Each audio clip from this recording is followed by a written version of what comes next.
Hey guys, welcome back to the channel. Whatever this channel is, I'm not really too sure for like the 5 people that care. So far I've kind of just done the Bird Box review / mini rant. I'll probably end up just be doing some kind of lesser known movies throughout the next couple videos that I like. Today I'm talking about, of course, the Butterfly Effect. So the Butterfly Effect is still to this day one of my favorite movies. So it's kind of funny. I stumbled across it a few years back. I was just kind of shuffling through the TV channels and I happened to stumble on this movie that I liked. After that movie ended, Butterfly Effect started. And from the opening scene, it does an excellent job of getting you kind of invested into its story. The Butterfly Effect is directed and written by both Eric Bess and J. Mackay-Gruber. In the film we follow Evan Treborn, played by Ashton Kutcher, and his group of friends Kaylee, Tommy, and Lenny, played by Amy Smart, William Lee Scott, and Eldon Henson respectively. Throughout the film, we learn that Evan has gone through multiple traumatic experiences and blacked out through all of them. When he's an adult, one night at college, Evan stumbles across his old journals that he used to write because it was a method that his doctor had asked him to do to maybe cope with these experiences. And while reading an entry, he eventually goes back in time to that specific event. After realizing he has the ability to time travel, Evan attempts to right the wrongs of his past, and we figure out what happened during those blackouts earlier on in his life. However, every change he makes alters his life and the ones around him, both positively and negatively. I'm kind of genuinely surprised that not a lot of people have seen this film, and that the ones that have, for the most part, enjoy it. But that's now. I feel like when the movie came out, a lot of people kind of bashed this movie. I personally never knew this movie existed, but I'm glad that I stumbled upon it like I did, because it's a kind of a hidden gem. Ashton Kutcher's performance is one of the best performances I've seen out of him, although he doesn't really have like a great career. He usually kind of gets stereotyped to be this guy in silly rom-com flicks. But The Butterfly Effect was Ashton Kutcher's first kind of serious film, and I think that nobody really bothered to take him seriously because of his previous track record. I mean, in his last movie appearance, he played a douchebag that got his crotch eaten out by a dog, and that wasn't cheaper by the dozen. And that happened in the year before The Butterfly Effect came out. So I understand why nobody would think that he could kind of pull this movie off. Or at least if, when they did come out and people bothered to go see it, I'm sure that they were kind of overly critical of every little thing. Now, I'm not saying that this movie doesn't have any faults, because, I mean, well, it does, and they can be pretty annoying, but, I mean, I'll get to that later. Overall, I find this film to be very enjoyable. It feels refreshing and exciting because it's so different from any other kind of genre that's out there. Now, this movie, if you strip it down, it's a romance. If you take away all the time travel, in the end, Evan is trying to save Kaylee and trying to make everything perfect. So now I guess I can kind of go into the spoiler section of the video. Before you watch this, I highly recommend you go and you watch the movie. I'll just start by going into some of the issues that I have with the film.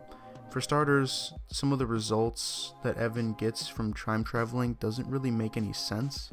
I guess kind of an example of this is when he's in the classroom as a kid, so this is before we go back to this classroom scene when he's an adult time traveling. So the very first time that he's in this classroom, Evan draws a picture, and his teacher pulls Evan's mom aside in concern because it was a pretty brutal image of Evan killing 2 people, and once you rewatch it or you watch it later, you can see that the people that he has killed in the image are the 2 white supremacists that Evan is in the prison with. Now, it makes sense when you go and you time travel with Evan back to that event and you see, oh hey, well, he has those memories and everything. It makes sense because he's already had those experiences. However, when you first watch the movie, before he even goes to the prison, it doesn't make any sense when you rewatch it, because how was, I don't know, 10-year-old Evan supposed to know the experiences of 19-year-old Evan? It just doesn't make any sense. So, and that happens a few times in the movie with the whole knife scene and everything. I don't know if it's something that I kind of just, but that's like me being super nitpicky about the movie. Other than that, I have no real issues. There's just minor things like that in the storytelling that just kind of don't make sense here and there. But overall, the movie as a whole is great. I love the soundtrack. The score is really well composed by Michael Subby. I think the other aspect of the storytelling is really nice. The romantic aspect of it, I think it's kind of an interesting take on the romantic movie because you implement things like time travel and alternate kind of outcomes that come with it, it's not stale. Because every time that Evan goes back to the past, every different outcome, I don't know how many there are, maybe 4 or 5 different outcomes, we see that Kaylee and him are in college and they're part of a frat. We see that Kaylee is a drug addict. We see Kaylee get blown up. We see Kaylee end up with Lenny. It's sad. I think one of my favorite scenes in this movie is the scene where Evan ends up going and saving the lady from getting blown up and the baby. But the outcome of that when he wakes up in the present day is that his arms are now gone. They're blown up. But you see Evan is now happy because he sees that Kaylee's happy. The only problem is that it's not with him, it's with Lenny. And that stuff is devastating. That must suck beyond belief. Like that must be horrible.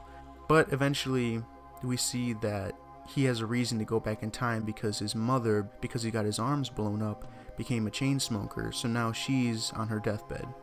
Another thing that I liked about the movie was how throughout the movie you see every time that Evan goes back in time and goes back to the present day, his nose starts to bleed. And that's because they explain later that he has so many memories being jammed into his brain that they don't fit, so he's getting some kind of reaction. But it's kind of interesting how he is literally killing himself going back in time to try to save everybody else.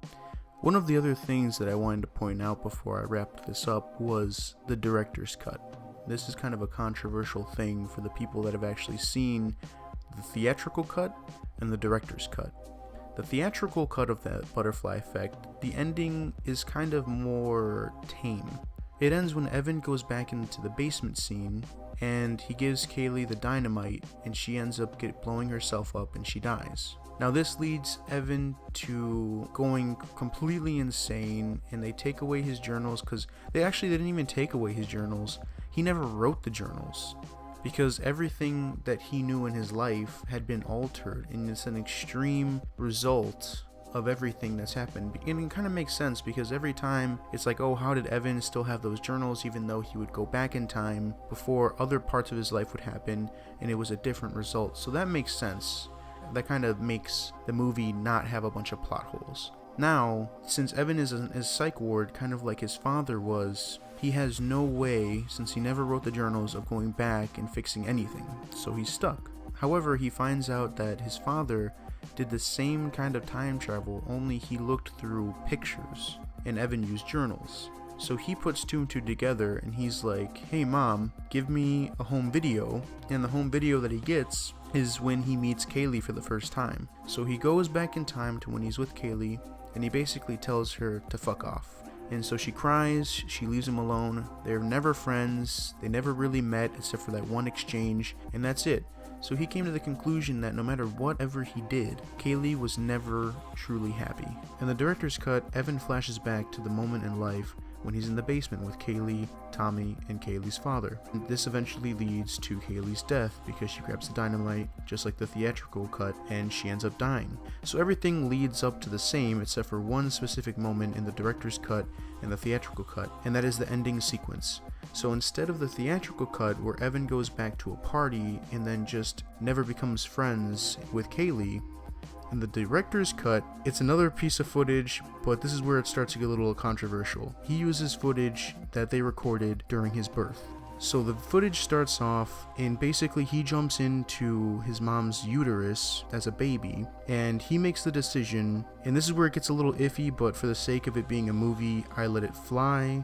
He basically commits suicide in the uterus by grabbing the umbilical cord, using it sort of as a noose. And he kills himself so everybody can be happy in their own lives, because he realized that whatever he did, there was always somebody who was always negatively affected. And the end sequence leads to him dying, and you see flash forward sequences through people's lives like Lenny, Tommy, you see Kaylee and Evan's mom. They all have great lives. Kaylee gets married. Lenny ends up not being put in a psych ward because everything with Tommy never happened. Evan's mom ends up having a family with somebody else. and Tommy ends up going to college like he did in the other scenario and living a successful life. So because he killed himself, everybody lives a perfect life. I personally like the director's cut a little bit more because it kind of just emphasizes everything that the movie is leading up to, how no matter what he is doing, not everybody will ever be happy. I feel like maybe it could be pretentious, but I like movies that go out there and they have a deeper meaning about stuff. You know, maybe it's not always a super well received film, but I like ambitious movies, and this movie is definitely ambitious, and that's why I like it. So overall, I think it's a very interesting movie. It's not perfect, but I really like this movie. I find it very entertaining. I would recommend it to anybody who wants to go see it. The music is good for the most part. The filmmaking is good. And the acting is, I mean, well, it's Ashton Kutcher, so I mean, you're not going to get like, you know, Denzel Washington in here, you know what I mean? But it's for Ashton Kutcher, it's a good performance, and I would give this movie an 8 out of 10.